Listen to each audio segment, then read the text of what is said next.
Baik, kembali dalam cerita-cerita di sebalik berita. Kalau di awal tadi saya bersama dengan Helmi Malik. Helmi adalah wartawan di Astro Awani yang laporan khasnya akan disiarkan pada malam ini 8.30 malam. Ini sudah tentu dengan tumpuannya berkaitan dengan isu poligami semudah membeli madu. Anda boleh saksikan pada malam ini 8.30 malam ataupun artikelnya telah pun kami muat naik di platform astroawani.com. Baiklah, untuk waktu ini sebenarnya kami masih lagi menantikan jika ada perkembangan lanjut berkaitan dengan butiran statistik terkini COVID-19 dalam negara. Yang kami terima pada waktu ini hanyalah jumlah kes baru, iaitu kalau diikutkan jumlah keseluruhannya adalah sebanyak 941 kes baru. Kalau diikutkan daripada angka ini adalah kali pertama kita melihat kepada angka di bawah pada 1,000 untuk tahun 2021 ini.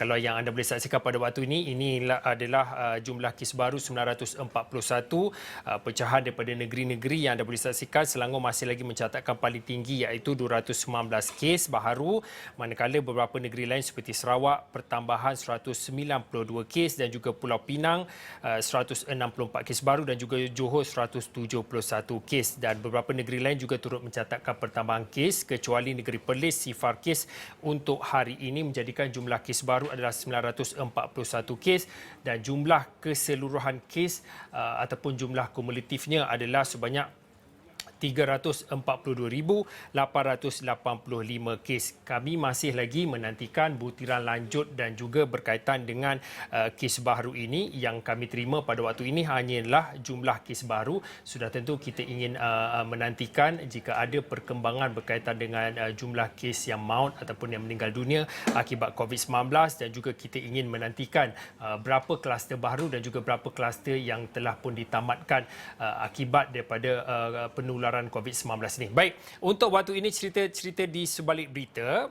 Kalau boleh saya nak tunjukkan di iPad saya ini, HJG sedia buka pintu kepada parti yang menerima perjuangan GRS. Ini kalau boleh anda terus ke astroawani.com, yang mana dipetik daripada Ketua Menteri Sabah Datuk Seri HJG Nor, yang mana mengulangi komitmennya untuk sedia menerima mana-mana parti yang mahu menyertai perjuangan GRS, iaitu Gabungan Rakyat Sabah. Beliau yang juga pengerusi Perikatan Nasional PN Sabah, yang mana mengatakan apa yang penting adalah usaha untuk menyatukan rakyat di negeri itu melalui parti-parti yang menerima perjuangan mereka. Okey, yang ni nanti saya nak minta rakan saya Ruzaini, wakil Astro Awani Sabah, untuk bercakap tentang hal politik ini.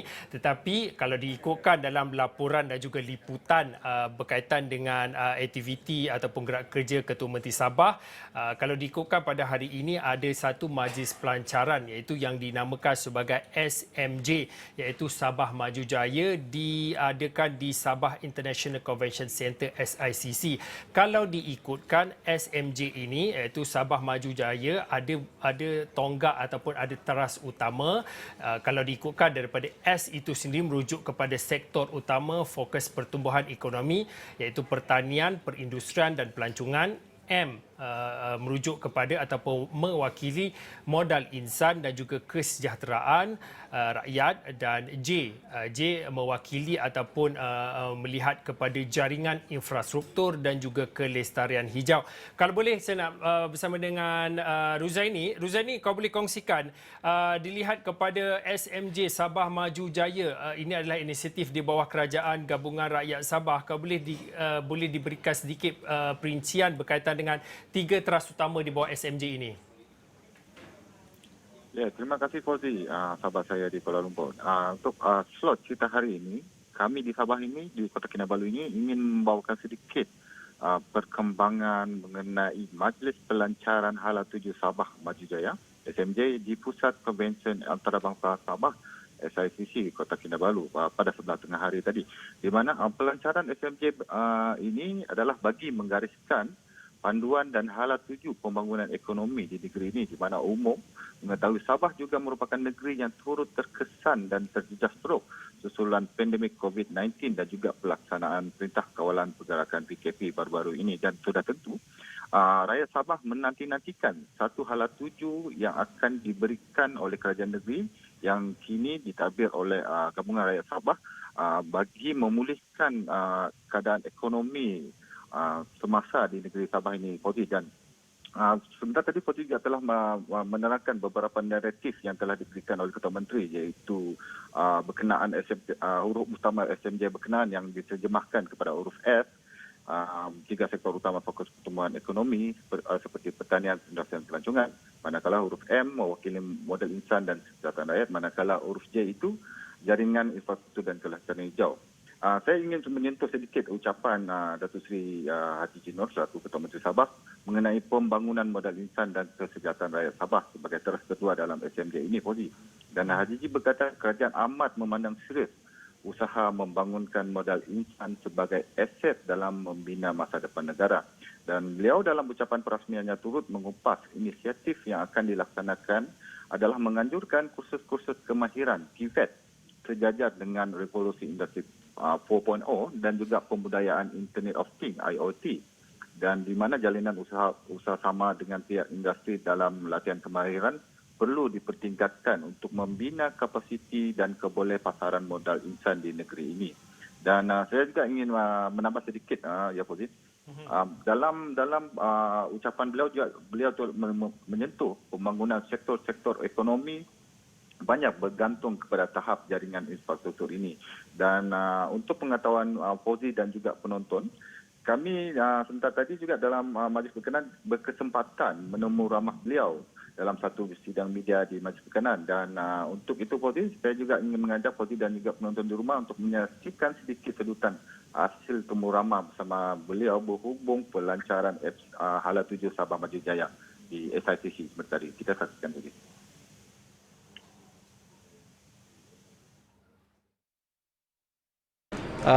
Kita sudah dapat melancarkan Hala 7 Kerajaan Negeri Sabah. Sebagai Hala 7 ini sebagai panduan untuk kita membangunkan negeri Sabah. Kita panggil Hala 7 Sabah Maju Jaya daripada tahun 2021 ini sehingga 2025. Jadi dalam Hala 7 ini hanya merangkumi semua aspek kehidupan rakyat, kepentingan semua kaum dan juga negeri Sabah secara keseluruhannya. Ruzaini, idea besarnya itulah berkaitan dengan Sabah Maju Jaya. Kalau diikutkan hari ini hari pelancarannya, tetapi kalau melihat kepada ideanya telah pun dimaklumkan seminggu lepas, seminggu yang lebih awal berkaitan dengan Sabah Maju Jaya, dan tadi pun Ketua Menteri sendiri pun telah mengatakan dan juga telah memberi sedikit hala tuju berkaitan dengan inisiatif ini, Sabah Maju Jaya ini. Tetapi untuk waktu ini mungkin Ruzaini boleh kongsikan sejauh mana pemahaman rakyat berkaitan dengan idea yang cukup besar ini, Sabah Maju Jaya. Kalau ada 3 teras utama, itu pun telah pun dikongsikan oleh Ruzaini, tetapi bagaimana penerimaan rakyat dan juga sejauh mana mereka faham berkaitan dengan apa yang ingin digariskan oleh kerajaan negeri ini? Ya, Fauzi. Kalau mengikut cakap-cakap di luar sana, rakyat rakyat Sabah terutama yang masih menanti perkembangan ekonomi di negeri ini, seperti yang saya telah kupas tadi. Rakyat Sabah merupakan salah sebuah negeri yang terjejas dan juga terkesan akibat pandemik COVID-19 dan juga pelaksanaan PKP baru-baru ini. Dan di konsep di Sabah ini amat luas, di mana terdapat pelbagai sektor yang perlu dibangunkan dan perlu dipulihkan semula, terutama seperti pelancongan dan juga ekonomi yang lain. Dan dengan pelaksanaan Hala 7 SMJ ini, ia akan mampu menerangkan lagi apa yang kerajaan sekarang akan lakukan. Di mana kalau saya difahamkan dalam ucapan Ketua Menteri sebenarnya tadi, beliau juga meminta semua pihak perlu memainkan peranan masing-masing, termasuklah anggota pentadbiran, pejabat awam, sektor swasta, NGO, belia, wanita dan seluruh rakyat jelata di negeri ini, di mana pelaksanaan fasa pertama SMJ ini dimulakan dengan pelan pembangunan SMJ 1.0 yang akan berlangsung pada tahun ini hinggalah ke tahun 2025 dengan penjajaran bersama pelan pembangunan nasional melalui rancangan Malaysia yang ke-12.